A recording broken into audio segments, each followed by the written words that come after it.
Both say we are now on Daf Lamed Hey Amid Beis, approximately 10 lines down from the top. And the first word in the line is Kamashmalan, Amru Allah. Now, if you recall, we were talking about a situation in which the Kohen Gadol's mother she manufactured a ksones, and she wants her son, the Kohen Gadol, to wear this ksones. And the Gemara is going to now tell stories about two different Kohanim Gedolim in Jewish history, whose mothers, in fact, went all out to create a ksones for each one their son, respectively. Now, keep in mind that the last Gemara that we did yesterday was vacillating about whether or not we can trust the mother to be moser the value of the ksones that she created to the tzibur yafa yafa. And the final conclusion was, and this is based on a statement of Rav Shmuel Bar Yehuda, that we can rely on her, and she not only manufactured the ksones for the Avodas HaMikdash, but the Kohen Gadol can wear it and be confident that she gave it to the tzibur yafa yafa.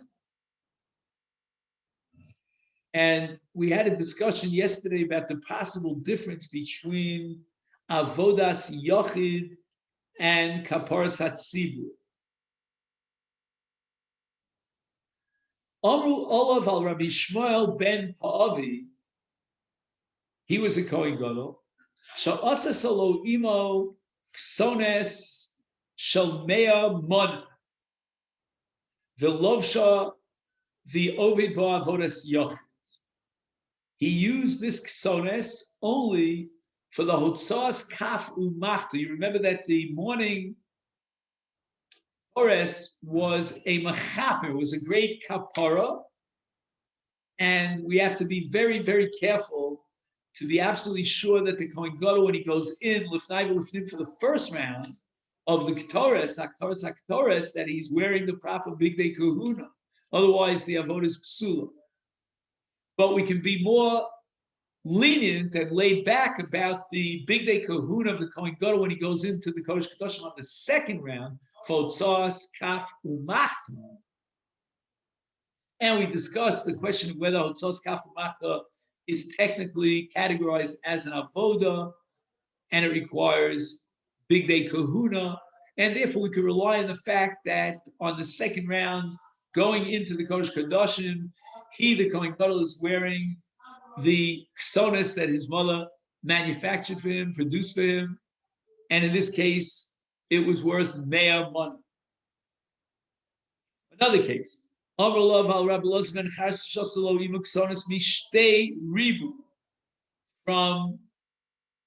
20,000 money.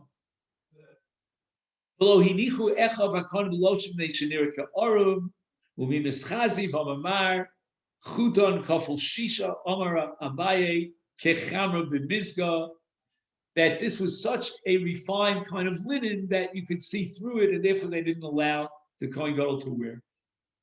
So it's not always true that the more money you spend, the more you get for the money you spend. In this case, she spent too much money. They did such a great job in refining the linen that the Rabbanan eventually had to passel it and invalidated for the use of the Kohen Gadol on Yom Kippur. Now, at this point, having mentioned Rabbi Elazar ben Charson, and you can imagine what kind of wealthy family he came from, that his mother, just to produce a tonic for him made of linen that she got from the best linen in the world, she spent 20,000 manim.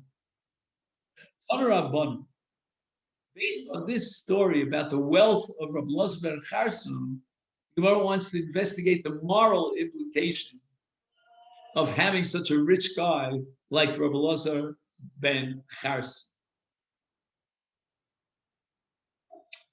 Now, just to introduce the background to this very, very famous Agadita that we're learning, the Brisa of the Mishpat li asid lava.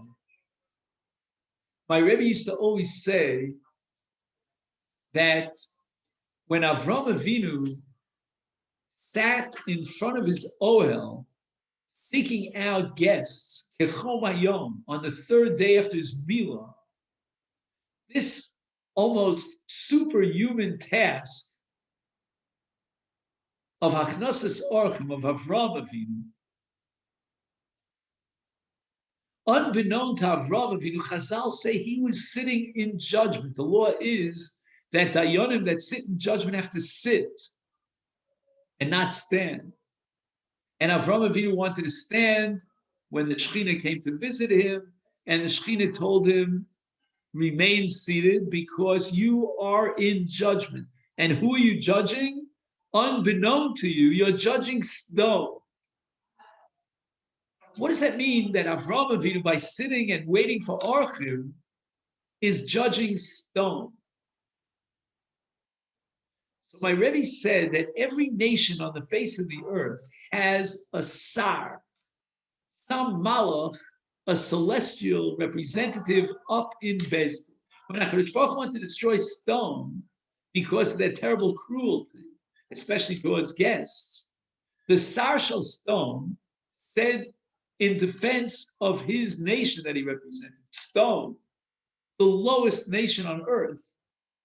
Well, you yourself, God, you wrote in the Torah, Ki Yetzer Leiv Ha'adam Ra Minu Urav, at the end of Parshas Bereishis. You created man who's born with a Yetzer Ra.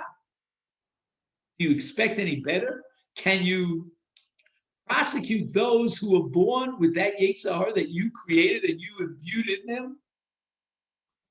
So at that point, HaKadosh Baruch Hu points to Avram Avinu and says, here's a human being. Is he made of flesh and blood? Is he born to a mother just like you are? Will he die at the end of his life just like you will? Yes. He is flesh and blood. Look what he's capable of doing. And therefore, Avram Avinu, unbeknown to him, was prosecuting against stone.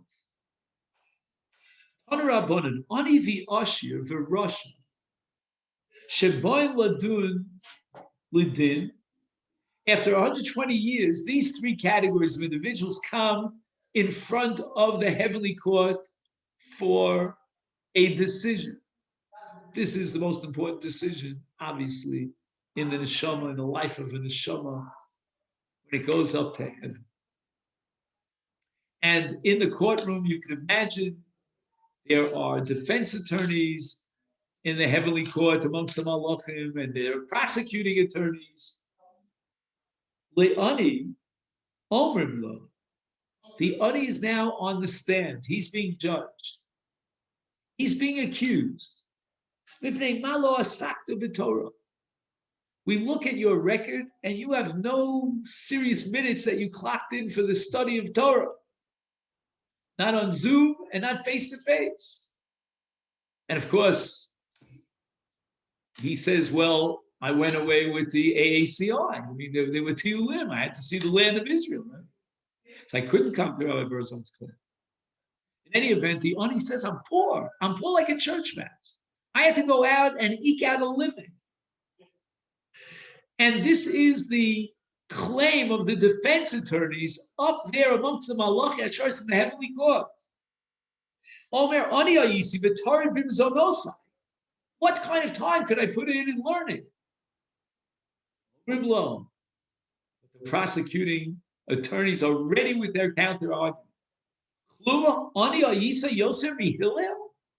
you know how poor Hillel was? As I'll tell us in Gemara Shabbos, that Hillel, it's a Gemara here also.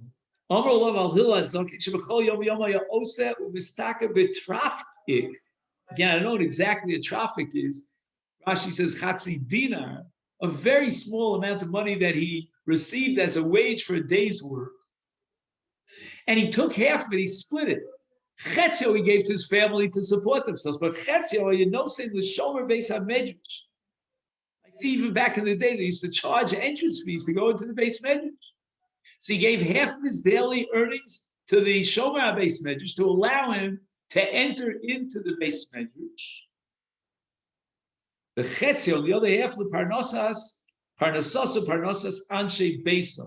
So imagine the man has a wage of a half a dinar, and a quarter of a dinar he designates to feed himself and his family. I don't know what they ate. They probably had just potatoes. And the other quarter of a dinar he used to pay the shomer so he could get entrance into the base medrash. Achas, the famous story, we read this to our children. There's so many books, with pictures in them, illustrated books for children. Lo Motzal Listaker, he couldn't find anyone who would hire him for that day. If he didn't have a penny in his pocket, not even a quarter of a dinar to pay the shomer. Lo iniach hashomer base eventually connects. That's how cruel they were. They wouldn't let him enter into the base medrash. He didn't have any money to pay. No tiki, no laundry. Ola v'nitla v'yashav al pi harubi. He climbs up to the roof of the base medrash, and he hangs on to something. And he's able to somehow lay himself down on a skylight where there's an opening that he could see through the roof into the base medrash and probably hear what's going on. The two greatest leaders of that time, they were both, by the way, Gerim, and Hillel would do anything, climb up to the roof to hear their Torah. And he didn't want to miss one single day, and the shomer wouldn't let him in, so he climbed up. Could you imagine? The man is freezing. It's during the winter. And he's totally in a different world. This is what Torah study could be.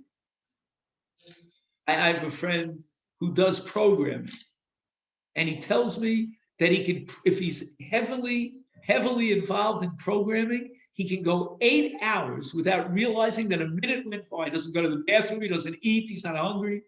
He's so, in Yiddish, we call it orangutan. I said to him, Alavai, in learning, I could go for 1 hour like you and be totally oblivious to the world around me. And Hill's oblivious to what's going on around him. He's totally focused on listening and receiving the Torah of Shmaya V'Avtalion with such a great cheshek. Like the Shulchan Aruch writes that if you daven with cheshek, you could be completely cut off from this world. You're in this world physically, but psychologically, you're in a different world, a higher world, encountering the Almighty.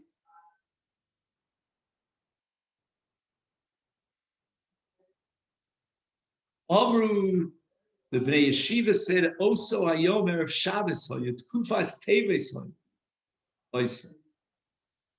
It was on an erev Shabbos in the middle of the winter.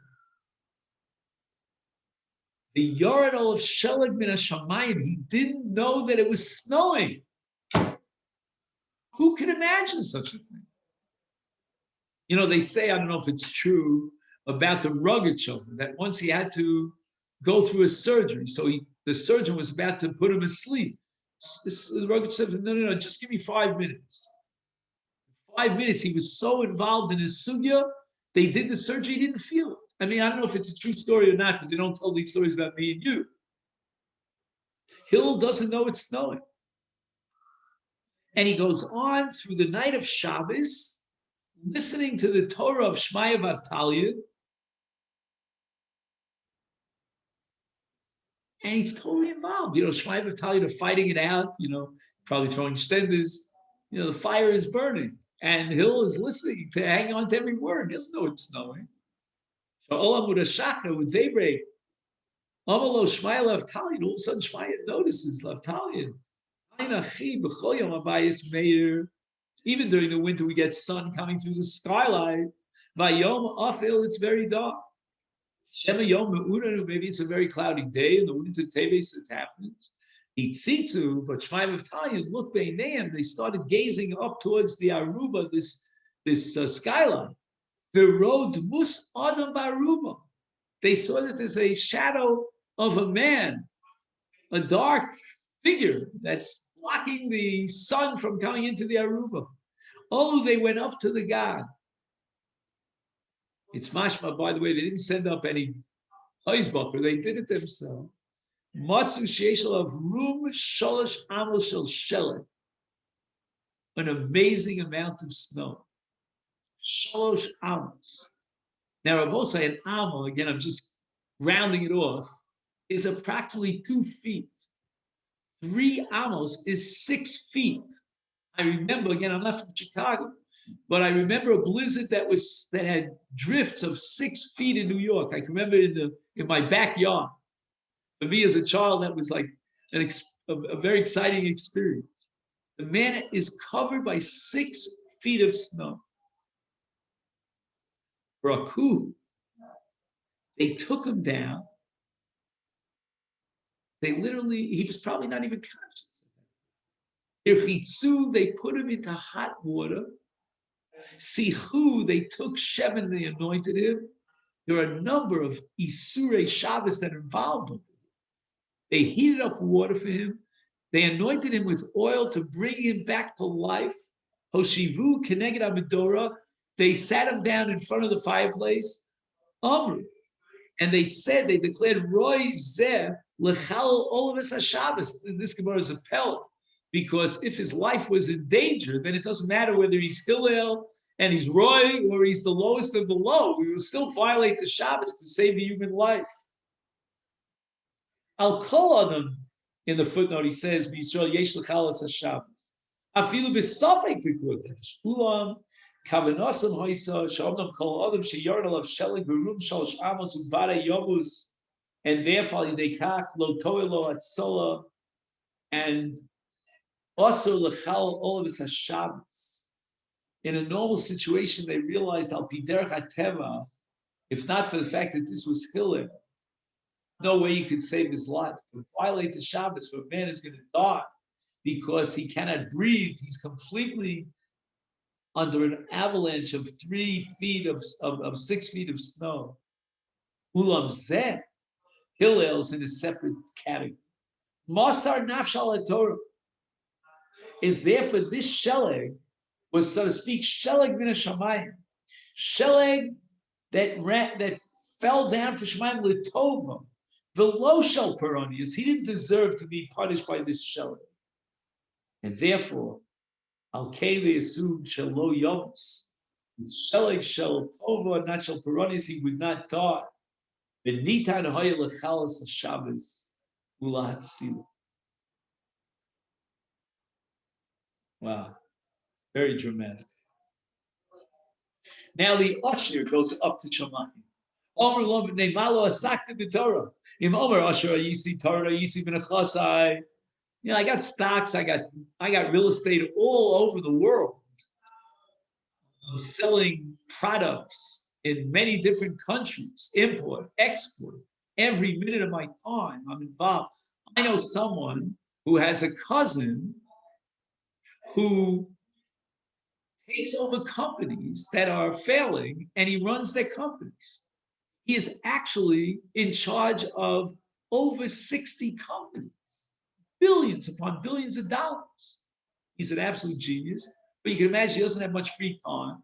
Thank God he has enough time to write out a check to the LC. And this guy is saying, I'm an usher. What time do I have? I have to supervise my possessions. I didn't have time to learn. Omer Lo, the prosecuting attorney's point, Klum Asher Yisi Yosef Rabbi Elazar ben Charsum, whose mother, if you remember, had manufactured for him a ksones with that cost 20,000 mana. Omer Lo of Rabbi Elazar ben Charsum, look at what he inherited from his father. Sheniach Lo Aviv. I don't know if they had to pay inheritance tax. Can you imagine what the tax would be if you have to pay inheritance tax? Elef ayoros bayabosh. I don't know if you can take this more literally, but it's a guzma. 1,000 seashore cities. Ukenegdom elef spinos bayam. Each seaport city had its own yacht. All this was inherited by Rabbi Elazar ben Charsum from his father Charsum. Ubechol yom v'yom hayanotel. What was he doing on a daily basis? Okay, maybe he had a whole whole staff of people who would oversee the cities, charge rent, collect rent, make sure the ships were taken care of, they were putzed, and everything was. But still, he has to oversee the operation. No, no, no. He would put on a knapsack a little bit of flour in order to bake bread. Mahalach me'ir le'ir mimedina lemedina kidei lilmod Torah. He couldn't care less about 1,000 cities that he owned than 1,000 ships that he owned. All he concerned about was limud Torah. And if he has to go buy a knapsack, like the Israelis who go all the way out to the east, he traveled from city to city, from country to country, in order to hear Torah. His own hired employees found him. They didn't recognize him. He's on his way to study. The Asubo and Gary. They recruited him to do the physical labor that they were doing. And he's working for himself. Of course, they don't know that he's working for himself. Amar Lahem, Rabbi Elazar Chapsu says to the Avad, please don't disturb me. I don't have time for this labor. Eilech lilmod Torah. I'm on the way to study Torah. Don't distract me. Amar Lo. They said to him, we swear on the name of our master who owns and employs us. We're not going to let you go. We need you desperately for this avodah.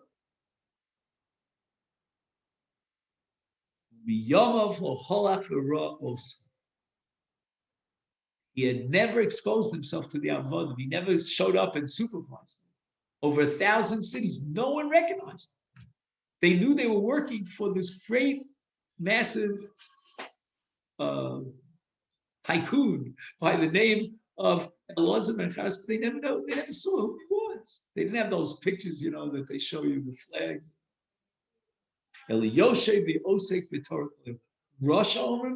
The Russia comes up in front of the court, and he says to Omer, I'm a good-looking guy, the women, I'm a woman's man. And I'm busy, enjoying the pleasures of life. You made me so, God. You created me, with beautiful flowing hair and 6'5", with broad shoulders, and I'm the macho guy, and the girls are after me. And you expect me to learn Torah? They say to him, Klum na Yisam Yosef. Yosef is described by the Torah's Yefei Torah.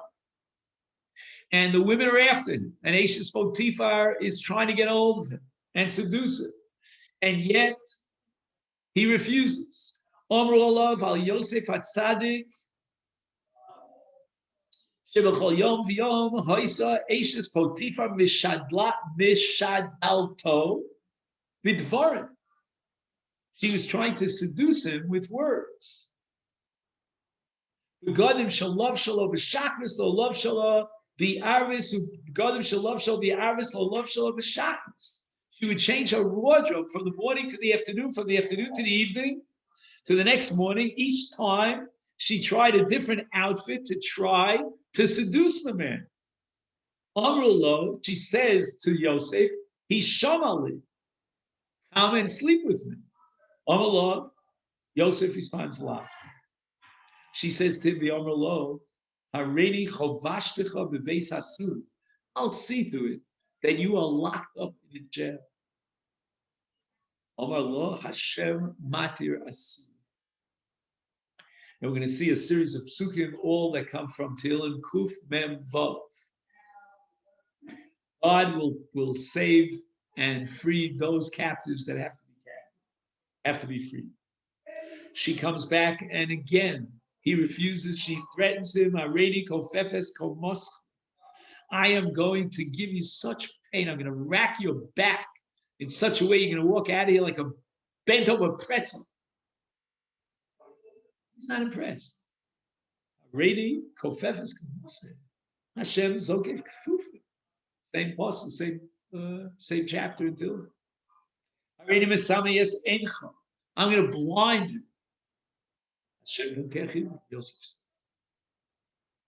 The son alone, Elef Kikri Kes, the Shmoile, tries to bribe 1,000 Kikri Kes. Lishkav Etzlo Leos Im. Lo Rotza Lishmoile. Lishkav Etzlo Below Mazeh. Lishkov Ima.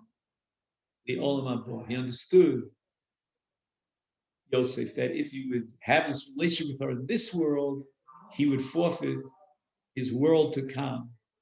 He would suffer in Gehenna. The Gemara says about Yosef HaTzadik elsewhere, I don't think it's here, that he didn't even look at her beauty.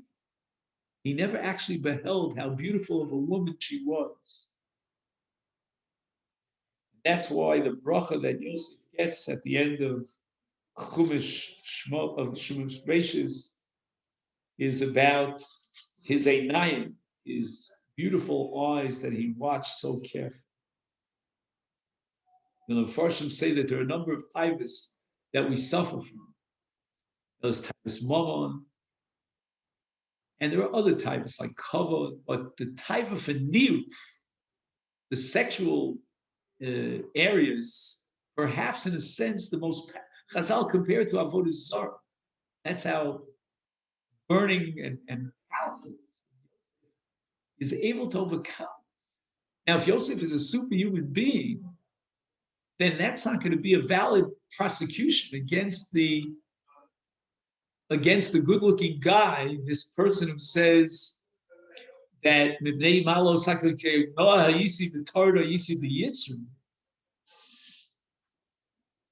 this Russia who dedicates his life to immorality, to promiscuity.